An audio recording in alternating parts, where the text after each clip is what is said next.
అదేరే పడకండి, నాకు కొడంగల్ ఎంతో కామారెడ్డి కూడా అంతే. శతాబ్ద కాలంలో రాని భారీ వరద వచ్చింది. ఇల్లు కోల్పోయిన వారికి కొత్త ఇల్లు కట్టిస్తాం, నష్టపోయిన రైతులను ఆదుకుంటాం. కామారెడ్డిలో వరద బాధితులను పరామర్శించిన ముఖ్యమంత్రి రేవంత్ రెడ్డి నష్టపోయిన విద్యార్థులకు పుస్తకాలు, సామాగ్రి అందించేందుకు చర్యలు. జలమయమైన కామారెడ్డి జీఆర్ కాలనీలో పర్యటన, మరణించిన కుటుంబాలకు 5 లక్షల పరిహారం, పశు సంపద సాయం అందిస్తామని హామీ ఇచ్చారంట. ఇక్కడ నాకు ఒక విషయం అర్థం కాలేదు. ఇంతవరకు మీరు వరద నష్టం ఎంత అని ఒక అంచనాకి రాలేదు. రైతులకు ఎంత ఇవ్వాలి, ప్రజలకు ఎంత ఇవ్వాలి అనేది మీరు ఇంతవరకు ఒక అంచనాకి రాలేదు. ఇప్పటి వరకు మీరు నాకు తెలిసి ఎవరికి ఒక రూపాయి ఇచ్చింది కూడా లేదు.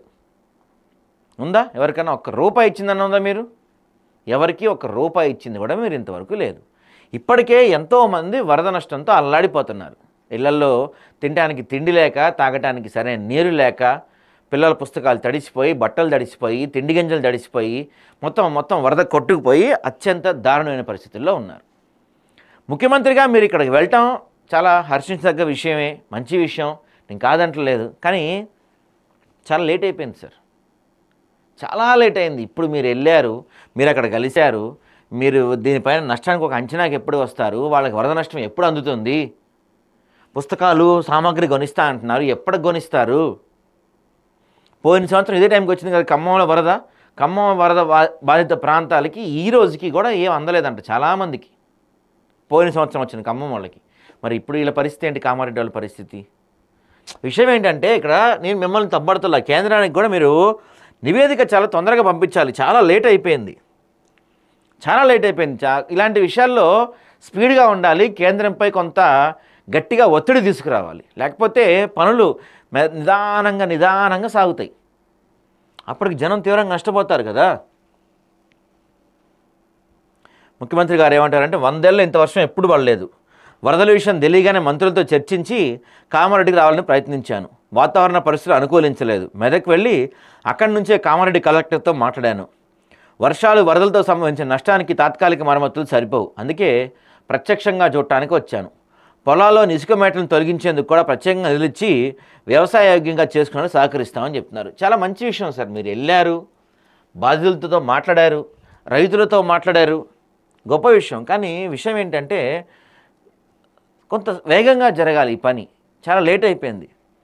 ఇక్కడ కూడా కామారెడ్డి ఎమ్మెల్యే కనపడతలేడు అనుకుంటా. సహజంగా ముఖ్యమంత్రి వస్తే స్థానిక ఎమ్మెల్యే వస్తారు కదా సహజంగా ఇలాంటి వరద ప్రభావిత ప్రాంతాలకి. మరి ఇక్కడ కూడా కనపడతలేడు ఆయన. సరే, కొడంగల్ నియోజకవర్గానికి ఏ సాయం చేస్తానో కామారెడ్డికి అదే చేస్తానని గతంలో చెప్పా. కామారెడ్డికి సాయం అందించడానికి ఎప్పుడు ముందుంటాను, మీ కష్టాల్లో అండగా నిలబడతాను. అందుకే మిమ్మల్ని నేరుగా కలవటానికి వచ్చా. ఆడబిడ్డల సమస్య తెలుసుకున్నా, వాటన్నిటిని పరిష్కరించి ప్రభుత్వం అండగా ఉంటుంది, ధైర్యంగా ఉండండి అని వరద బాధితులకు ముఖ్యమంత్రి రేవంత్ రెడ్డి భరోసా ఇచ్చారు. రైతులను ఆదుకుంటామని హామీ ఇచ్చారు. ఇటీవల భారీ వర్షాలతో అతలాకుతలమైన కామారెడ్డి జిల్లాలో సీఎం గురువారం పర్యటించారు. దెబ్బతిన్న వంతెన ఇచ్చారంట. సో దాన్ని కూడా ఆయన చేసి మళ్ళీ 15 రోజుల్లో సమీక్ష చేస్తారంట. సమస్య వచ్చినప్పుడు రాజకీయాలకు అతీతంగా మానవత్వంతో వ్యవహరించాలి. అధికారులైనా ప్రజాప్రతినిధులైనా ప్రజల అవసరాలు సమస్యలు పరిష్కరించడానికే ఉన్నాం. విపత్తు నిర్వహణలో కామారెడ్డి జిల్లా నమూనాగా నిలవాలి.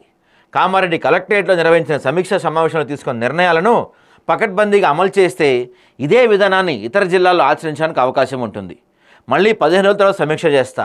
కేవలం కామారెడ్డి, ఎల్లారెడ్డి నియోజకవర్గాలతోనే కాకుండా ఉమ్మడి నిజామాబాద్లోని 10 జిల్లాలోని ప్రతి నియోజకవర్గానికి సంబంధించిన ఎమ్మెల్యేలతో సమస్యలపై సమీక్ష నిర్వహించాలని మంత్రి సీతక్కకు సూచిస్తున్నా. కలెక్టర్లు, ఎమ్మెల్యేలు మీ సమస్యలని సీతక్కకు చెప్పండి. రాబోయే 10 రోజుల్లో ఉమ్మడి జిల్లాలోని ఎమ్మెల్యేలందరితో హైదరాబాద్లో సమీక్ష నిర్వహించుకుందాం. దానికి ఎంపీలు సురేష్ షెట్కర్, ధర్మపురి అరవింద్ను ఆహ్వానించండి. అధికారులంతా ప్రతిపాదనలతో రావాలి.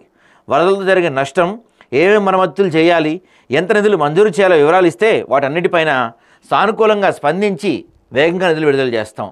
తాత్కాలికంగా కాకుండా శాశ్వత ప్రాతిపదికన ప్రణాళికాబద్ధంగా ముందుకు రావాలి. విపత్తుల నిర్వహణకు సంబంధించి రాష్ట్ర ప్రభుత్వం నుంచే బిల్లుల్ని రాబట్టుకోవాలని అధికారులు ఎత్తిస్తున్నారు. ఇక నుంచి అలా కాకుండా కేంద్ర ప్రభుత్వం నుంచి రాబట్టుకునే ప్రయత్నం చేద్దాం.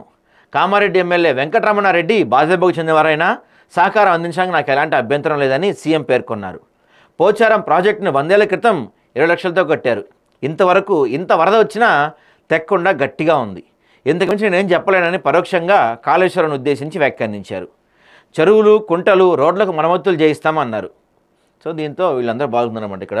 సో చూద్దాం మరి ఎప్పుడు ఈ నష్టపరిహారం ఏదైతే ఉందో, వరద నష్టపరిహారం ఏదైతే ఉందో అది ఎప్పటికి వస్తుంది, ప్రజలకి ఎప్పటికి అందుతో చూడాలి. నాకైతే పెద్దగా నమ్మకం లేదండి. వస్తే వచ్చింది రాబాయ్ అనుకోవాలి, అంతే. వస్తే వచ్చింది రాబాయ్ అనుకోవాలి. నాకైతే అది వచ్చిద్దానో ఏదో ఒరిగిపోద్దానో నమ్మకం లేదు నాకైతే.